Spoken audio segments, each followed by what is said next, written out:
20 years ago this week, since Radio Caroline first threw the broadcasting establishment into disarray by beginning transmission from a ship in the North Sea. And here's a man who was there. He's in! Johnny Walker! He's on! At the beginning of 1964, radio in this country sounded like this. Good morning, this is the BBC Light programme. In a moment, a summary of the news and weather. Then, bright and early, half an hour of music, followed at 7 o'clock by more morning music. And then on Easter Saturday, 1964, blasting out from a ship on the North Sea, came Britain's first and most famous pirate station, Radio Caroline.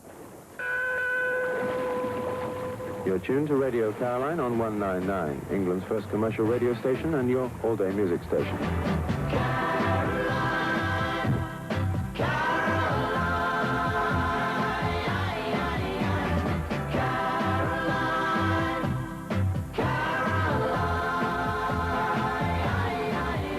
So there's no more token light program pop for a few days at the weekend. No more fading Radio Luxembourg in the evening. Now youth had the Beatles, Stones, long hair, Carnaby Street clothes, and for the first time, their very own radio station. Many of the household names we know today started with the Pirates, people like Tony Blackburn, John Peel, Kenny Everett, and Emperor Roscoe. Titty Poppers and Finger Poppers, we're going to do the thing right here with the Emperor Roscoe on Caroline South. Emperor Roscoe da Gama, first American discoverer, like destroyer, destroyer. Ah, brush your teeth, Roscoe! It wasn't easy running a station on the high seas, and there were many near disasters. In January 1966, the Caroline boat, the Mi Amigo, dragged its anchor in a raging storm and ended up aground on the Essex coastline. The then Labour government, of course, didn't take too kindly to this anarchy of the airwaves, especially when Caroline was joined by other stations, some on ships, some actually using old wartime forts that were standing outside territorial waters.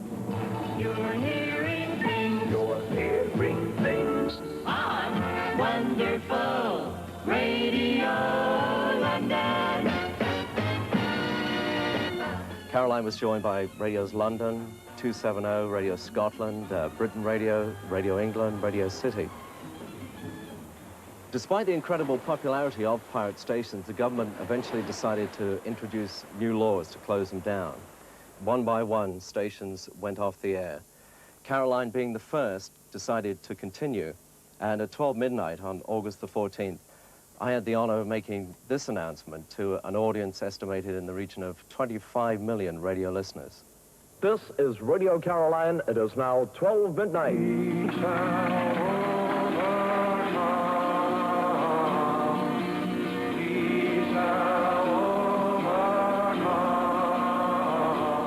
As we enter this new phase in our broadcasting history, you naturally have our assurance that we intend to stay on the air because we belong to you and we love you. Caroline continues.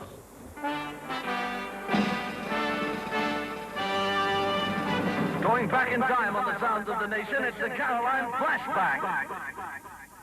In March of 1968, Caroline suddenly went off the air when the station was boarded and towed to Holland. The lady, as she's often referred to, sat in the harbor for a while, eventually was bought, went back on the air, but sadly the Mi Amigo sank in March of 1980. Well, we're sorry to tell you that due to the severe weather conditions and also to the fact that we're shipping quite a lot of water, we're closing down and the crew are at this stage leaving the ship. Obviously, we hope to be back with you as soon as possible. From all of us, for the moment, goodbye and God bless.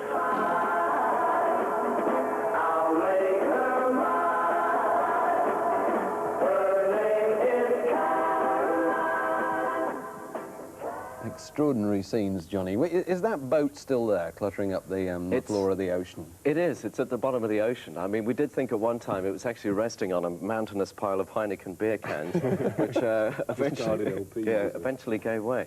No, it's still there. I mean, Ronan had the idea of maybe trying to refloat it, getting money to raise the Mi Amigo and turn it into a museum. But let's just remind ourselves, what was the reaction of the BBC to pirate radio then, particularly Radio Caroline?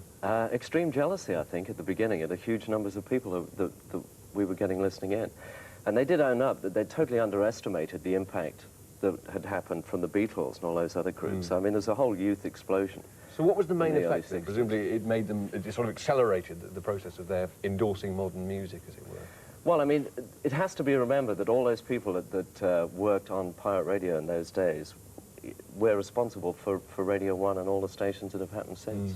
But the pirates used to live off the BBC in some rather extraordinary ways, didn't they? I mean, Well, I you used to didn't nick have the the news. resources of the BBC. No, I mean, we nicked the news a bit and A rewrote bit. it and things like that. Did they well, I mean, complain we're about a pirate station. You just listen to the news on the light programme and then rebroadcast it on... Yeah, the other time the newspapers came out and it said the BBC was very concerned that the ratings for Mrs. Dale's Diary were falling, and I thought, well, we can't have this. This isn't an institution, you know.